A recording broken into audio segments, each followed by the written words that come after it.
to Sugar Coated. I'm your host, Adrienne Garland, the CEO and founder of She Leads Media.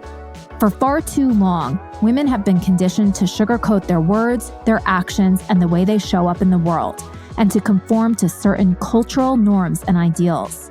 This is inherently designed to keep those who are outside of the norm from gaining power, prestige, wealth, and influence, preventing more women from being recognized and respected as the powerful leaders that we truly are. Join me each week as we dive into raw conversations with remarkable, uncompromising, and inspirational women that will encourage you to strip away your sugarcoating and move boldly in the direction of your magnificent dreams. Hi, everybody, and welcome to Sugar Coated. I'm so excited to introduce my next guest to you. Her name is Jill Cruz, and she's the founder and CEO of With Your Nature Wellness and Weight Loss. Welcome to, ironically, Sugar Coated.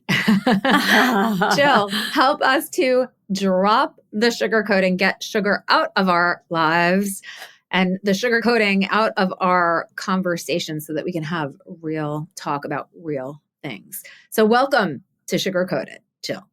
Thank you, Adrienne. I am super, super happy to be here. I love your energy and so much of the work that you do. Oh, thank you so much. And we saw each other recently at the She Leads Live conference, which was loads of fun. Tons of incredible women that were there, including yourself. And I was so impressed by you, Jill. At the very last moment, I asked you to get up in front of a panel of media professionals, journalists, and pitch your business to them. And you just freaking killed it. Oh my gosh. I was so impressed by it. And I said, I got to get Jill on the podcast too, because she's awesome, but also because she killed it. So I would love for you to talk to us a little bit about your business and what you do to help women, but everybody. And what got you into this in the first place? What's your journey? Okay, good. I'm glad that you didn't ask me to do that pitch again. No, although I know that you could. I know you could kill it. I was like, my heart started beating again. Loudly. So what I do is I've created a company that it helps women lose weight in a healthy, sustainable, pleasurable way. Yes, I dare to say pleasurable. And so it comes from my background. I mean, there's multiple aspects to it. Of course, my own personal struggles with eating in a way, really having a healthy relationship with food that promoted me feeling healthy, but also like I'm in control. Like I'm not at the whim of the ice cream. Or for me, it was ice cream. Mm-hmm. So there was a lot around that. And, I was in functional medicine. I worked in a functional medicine practice for 6 years. And I kept thinking, but I want to help prevent this stuff. I want to help prevent illness. And I kept coming back to how weight, having a lot of extra body fat can increase the risk for different diseases. And, I've learned a lot since then, and my views on that have changed. But that was my original motivation, was prevention. And I absolutely love helping women. Mm-hmm. At this point, it's kind of like weight loss is like a bonus. Yeah. It's really about the learning about your body, feeling more confident in your choices, understanding how to fuel your body properly, having more energy, feeling better. It's so much more than just, a number on the scale. Yeah. It's so funny. A lot of the conversations that I've been having with people, whether it's on the podcast or just in life, I feel like so much of what we're doing as women is like we're re-educating ourselves.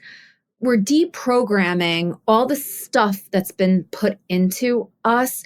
I was just talking to somebody about, finance and having a healthy relationship with money and wealth. And now we're talking about having a healthy relationship with health, right? And our bodies, they're part of us. And we do so much to harm ourselves. And I think we do it unknowingly. And when then we wake up and then we're like, oh my God, I got to like reverse all of this stuff and retake back control. It just, in a lot of ways, it makes me sad that we are having to reprogram instead of, giving all of these encouraging messages and everything as we're growing up. So we don't have to relearn this stuff. But I think women that are, I'll say a very broad scale, like our age, like let's say over, 35, 40, I'm way past that. But we really do have to reprogram ourselves. And it's a lot of work. Yeah. And it's true, like in so many different areas. Yeah. I mean, I like, unfortunate, I have a lot of anger, I guess you could say at this point. Yeah. I know. I'm actually reading a book right now called Rage Becomes Her. And it's all about how women are not supposed to be angry. And we've been taught that it's not attractive to be angry. So I get a little nervous saying that, but I really am angry about it. That the fact that I hate for anybody to take the victim role. But I think for a moment, we have to just pause and say, we are have been victims of this commercialization of weight loss and health. Yes. The other areas are not my areas of expertise, but certainly this, I can tell you that there are almost all of the weight loss approaches out there. They are capitalizing and thriving on our discomfort with ourselves, our desire to look like some fantasy version of, what we've been taught.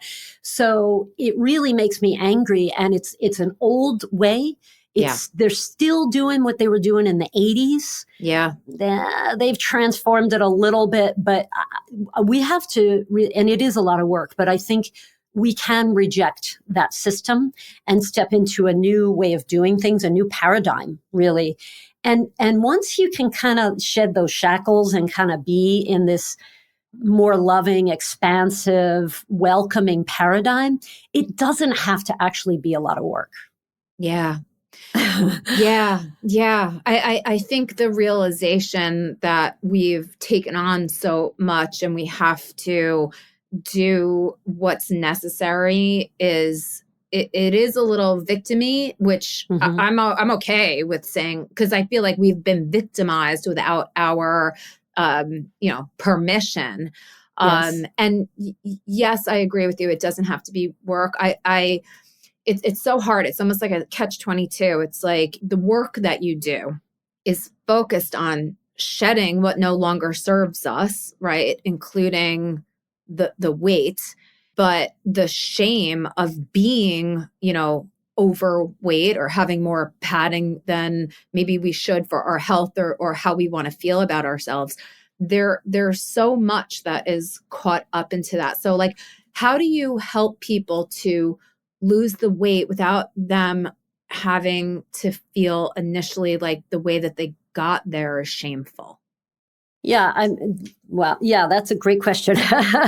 What oftentimes I find that there's a conundrum, not only in this, but in many aspects of our lives. And that is, so getting that balance between loving and accepting what's happening and who we are, and also taking action.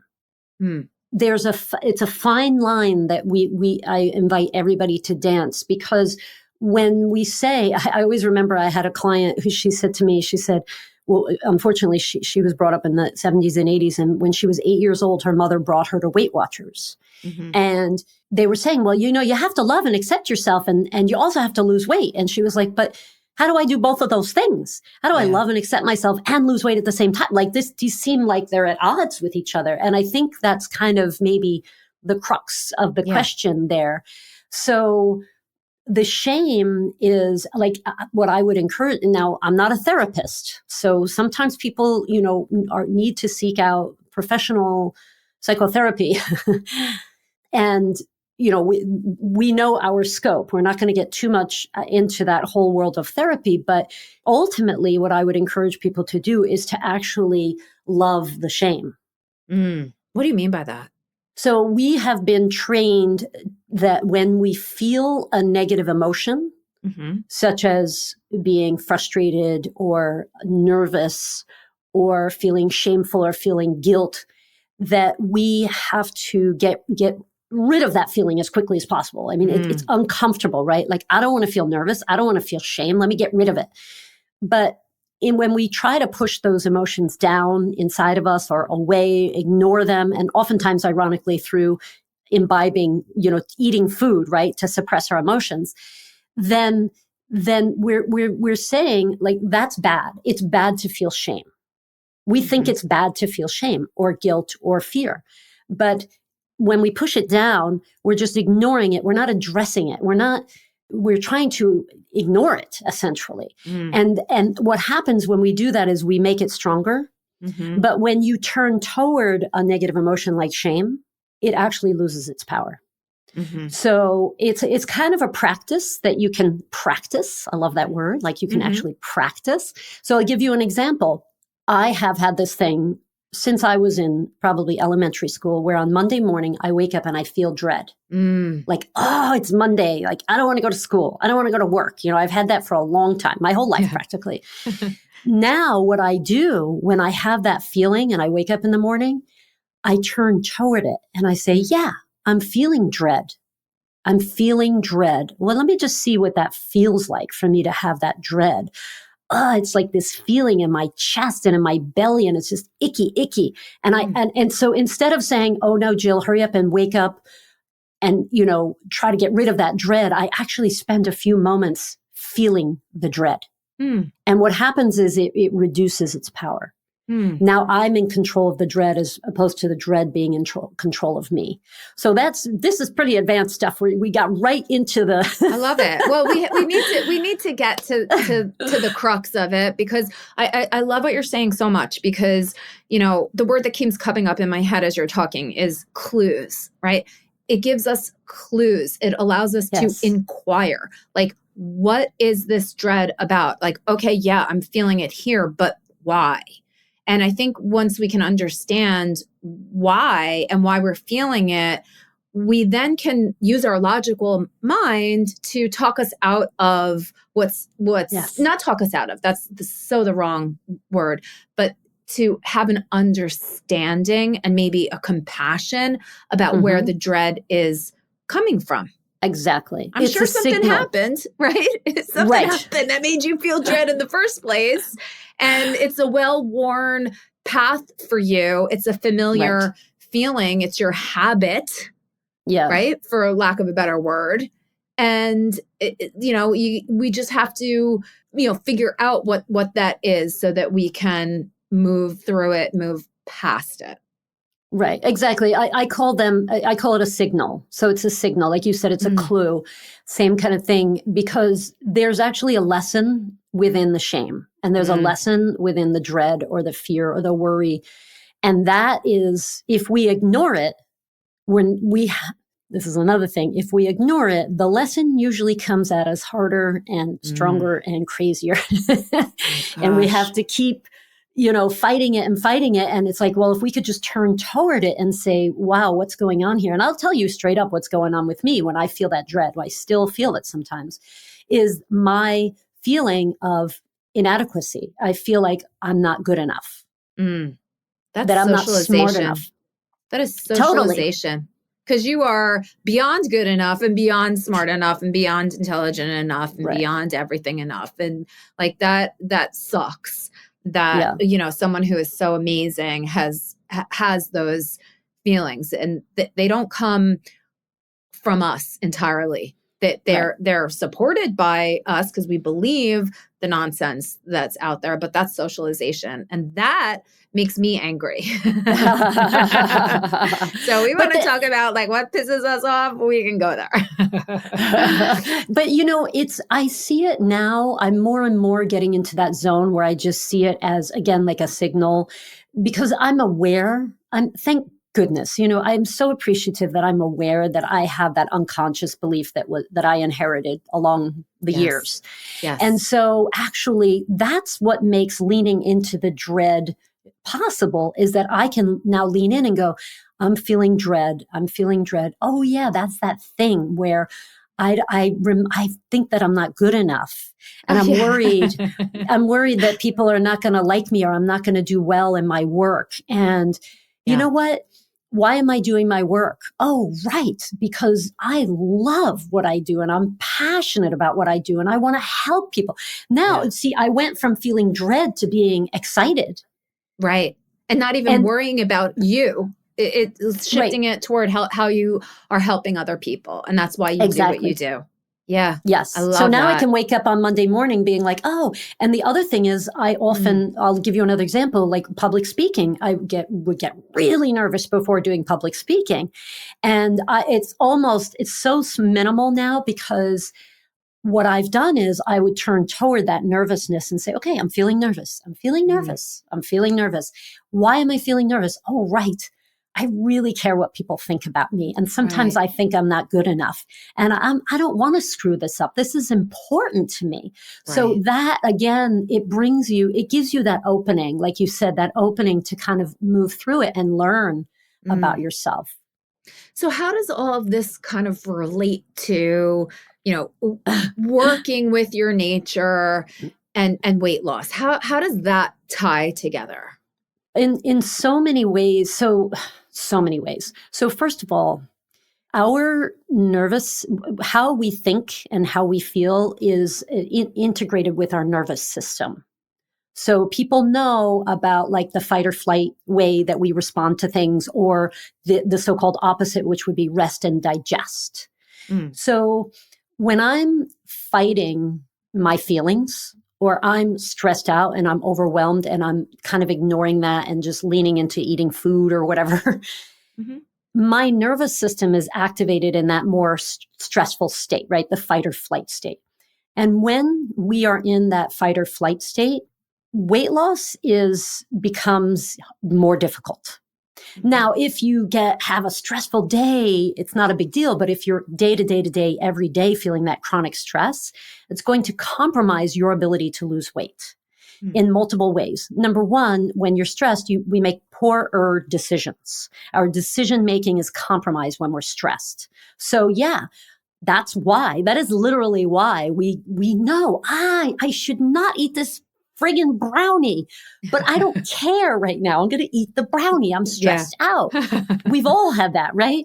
Yeah. So that's our prefrontal cortex going offline and our emotional world and our lower brain kind of driving us to make poor decisions. So that's one way.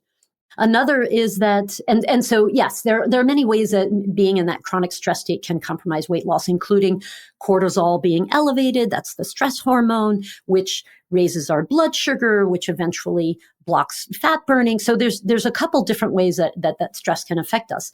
But also, if I'm allowing my emotions and allowing myself to be who I am, I think that's part of it, right? When you say, okay, shame, I have shame. Okay, I'm going to accept that about myself. The more that you allow and accept things to occur, the better your relationship is going to be with your body and with food. Yeah. Two things that you said are like hitting me. First is, this concept in yoga that I heard a really long time ago. And it actually happened when I was doing something, I got emotional. And instead of the yoga teacher, sort of saying like, oh, it's okay, don't worry. This concept came up that has stuck with me, and it's let it flow, let the tears flow, let it flow and let it go. Like it's the same thing. Lean into the emotion, inquire about it, let it flow and let it go, which I feel like you just talked about, allowing, right? And then I've heard these two concepts before, and this is going to sound very rudimentary, but that you said it like this very quickly, but it is so impactful. The opposite of fight and flight is rest and digest. The opposite. I've never heard it like that before. I don't know. This is hitting me like a ton of bricks. When you are in, fight or flight, you literally cannot rest and digest. So it's almost like that's the key. Yes, it is the key. It is the key. It's actually the key to everything, because when you can function, when we got on the call, I was telling you before we started recording that I've been doing this hypnotherapy, which some people might think is woo-woo, but whatever. You can get it through being on vacation. You can get it through yoga or meditation or breathwork or prayer. However you can get to that state of rest and digest, which means that your nervous system is in the parasympathetic mode. So it's, exactly what we said. Your body is open to rest and digest and sexual reproductive function. And, lots of that, the good juicy stuff, healing occurs when we're in that state. So when you are in that state, everything's operating better in your body. Everything. It's not just your brain. It's all of every cell in your body is, I'm going to put this in air quotes, aware of where your nervous system is. Is it in fight or flight, or is it in rest and digest? Your entire body knows it immediately. It's instantaneous. So, and anybody you can see the proof of that. If you're driving and someone pulls out in front of you, it's your entire body reacts instantaneously, right? So these are beyond, hormones. These are electrical messages that are occurring instantaneously. So when everything is calm and in that healing state, everything works better. Your ability to burn fat works better. And there's a lot of research on how the stress state turns off fat burning beyond cortisol's functions. So there's a lot to this, and really all healing has to occur when your body's in that state, that parasympathetic state.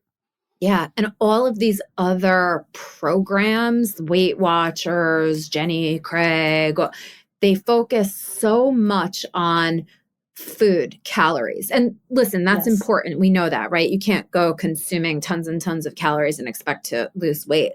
But when you just look at just that, you're looking at a piece of the puzzle. And I've been through all of those programs, and they work, right? They work because of the equation of it.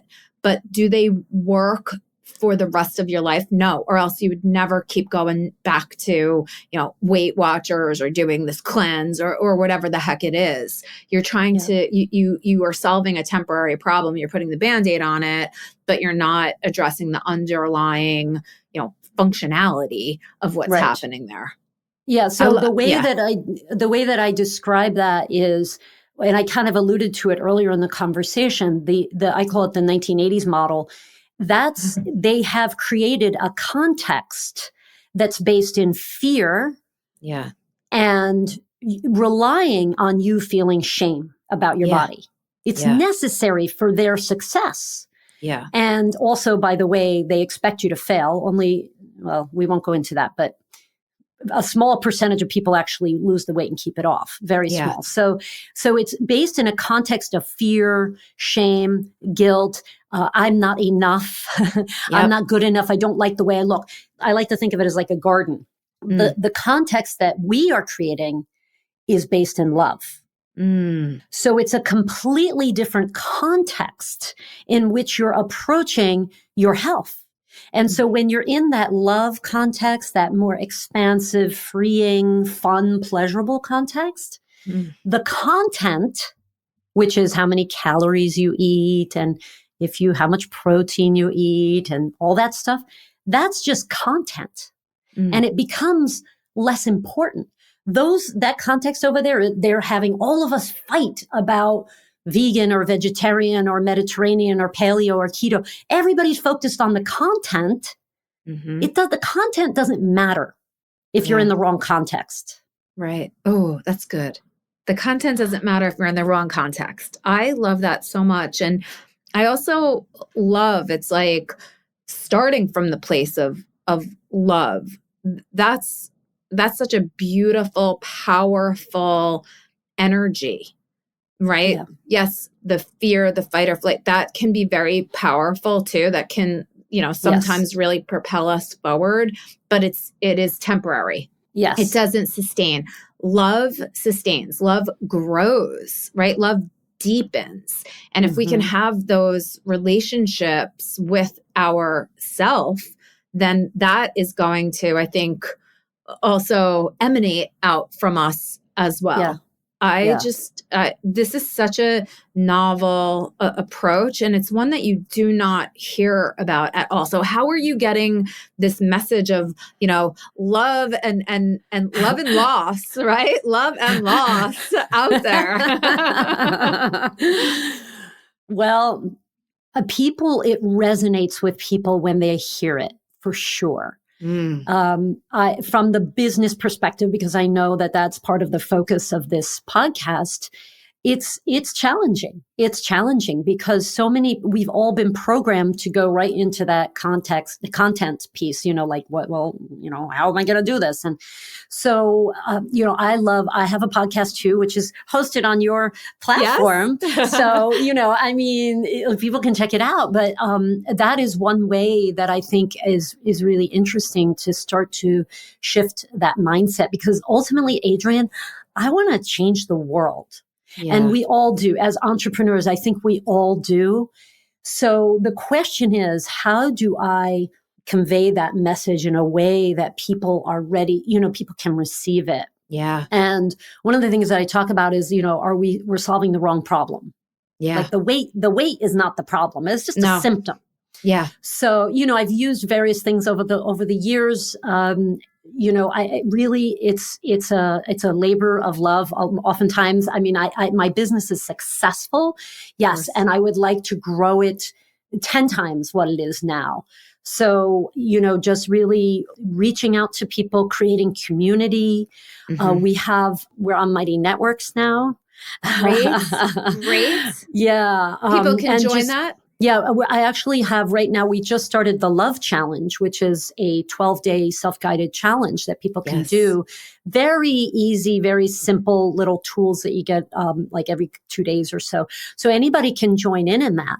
And I think community is so important. Like we have to get together and support each other, because the rest of the world is still in that fight or flight, fear-based focused. So I think it can feel kind of lonely for people. However, with the right guidance in the community, I think that it's like, oh, I can do that. Like I can actually enjoy the process. So it may feel a little bit like, oh, my friends are doing things differently, but ultimately that power that you have when you come from that place there's no drug or no food in the world that can compare to it. You're so right. It's wonderful. Yeah. I feel like we're touching on some of these things that are happening like universally.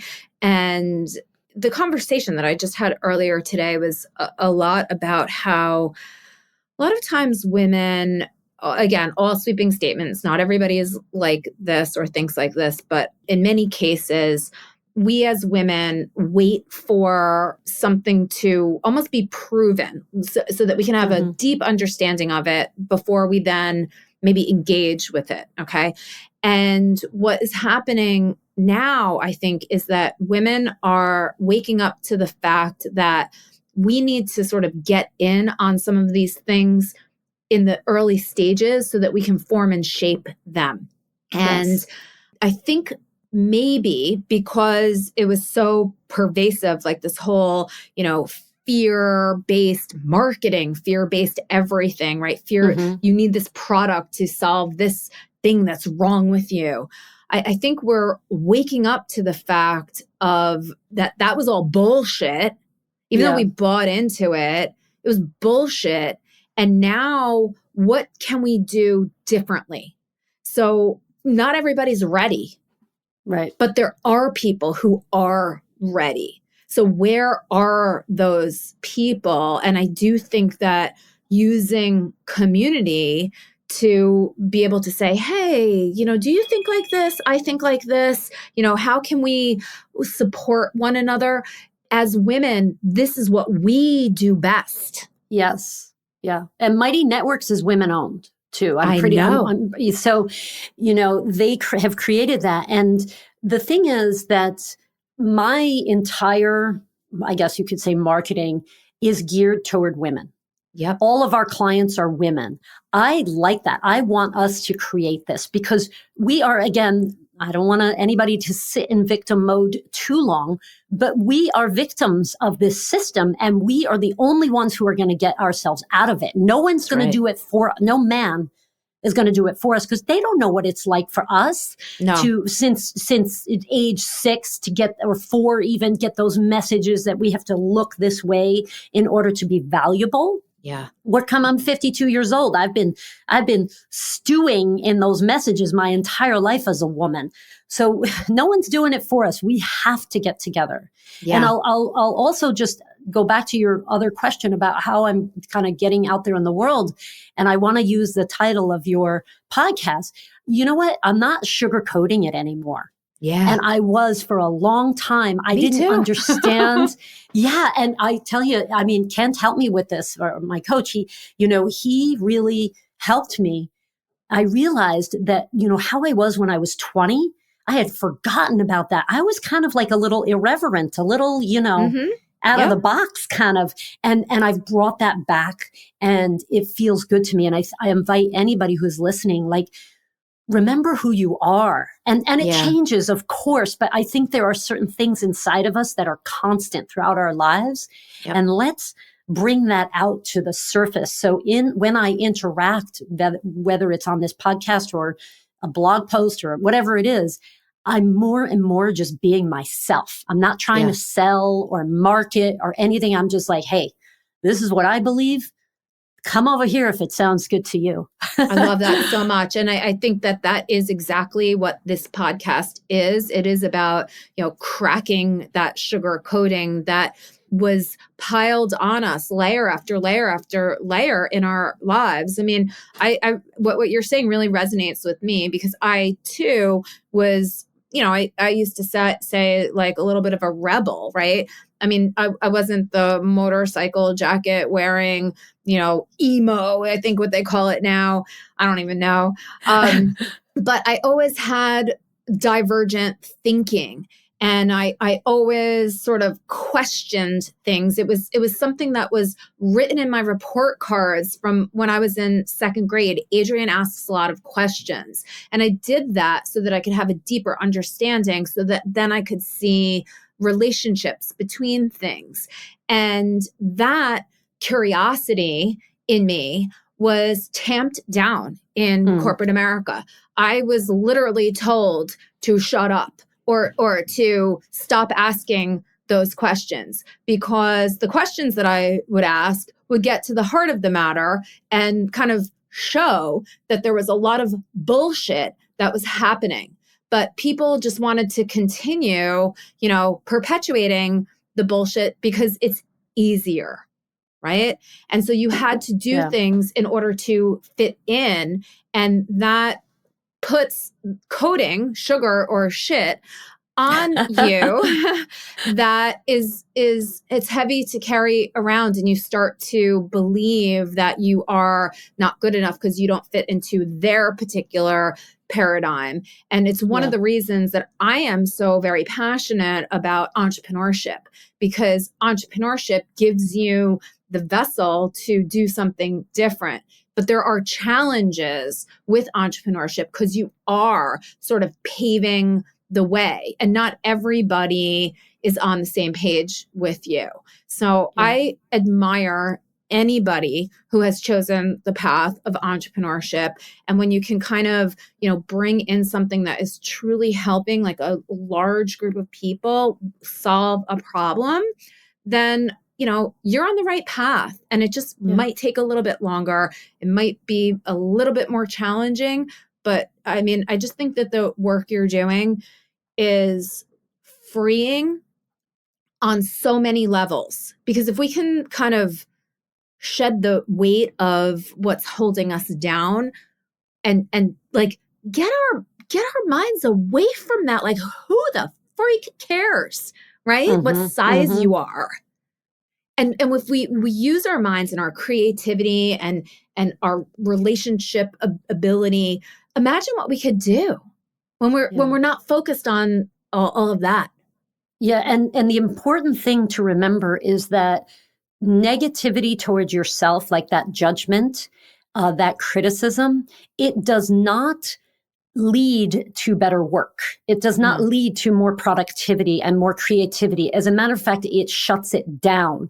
So just from a logical perspective, if you could figure out a way to dampen down that self-sabotage talk and get your body, your nervous system in that nice, calmer state, that more relaxed state, that's where the creativity is. Yeah. And the productivity. You are so much better with your clients. You make better decisions. You have all these, creative ideas that flow to you. You're a better problem solver when you take care of yourself in that way, which is fundamentally to allow and accept. And, there's a lot. We talked about all of it. Go back and listen to the podcast. Right? All that stuff that we said. Yeah, do all that. It's a process. I'm not going to say that I jump out of bed like, hey, Jill's the best. I already shared with you, I still have this dread thing that I wake up with sometimes. So it's a journey. It's a journey. And being an entrepreneur is a journey, but it's a beautiful journey. It is. If we can just, take a couple deep breaths and then get the support we need and support each other. And not compare ourselves to these billion-dollar unicorn companies that, in the end, we see that they might not be everything that they, portend to be. Yeah. So, Jill, how can people get to know you more? Obviously your podcast, but how can they sign up for this challenge? I know that you do several challenges. I participated in one. It was a lot of fun. Get up and walk. I loved that. Yes. So how can people get to know you, get to know your program and work with you? I think the best way is to check out the podcast because I'm all over the place in that thing. And sometimes I have guests, sometimes I speak alone, and that's a great way to get to know me. But I think really entering into the Love Challenge, it's just running all the time, so you can start whenever you want, and then become part of the community because it's not really about me. It's about us. And so I want all of us to do this together and get that mutual support. So definitely the Love Challenge. And, once you're kind of in the fold, either through that or on my email list, you can go to my website. It's winweightloss.com. That's WYN for With Your Nature. And I do lunch and learns, which, pretty much monthly. Those are free calls. We talk about different topics. So there's so much that I'm kind of creating as a community that I think that's the best way to get to know me and a whole new way of living, actually. I love it. I love it. Jill, thank you so much. It's been so wonderful spending this little amount of time with you. And I just really appreciate you sharing all of your wisdom with everybody. I took away so much from this today, even though, we've spoken so many times. The rest and digest cannot happen when you're in fight or flight is like one of the main lessons that I'm taking away from this. Awesome. And I am joining the Love Challenge. Okay, cool. Yeah. I love it. I love it. Well, thank you so much. And we will talk to you soon. Thank you.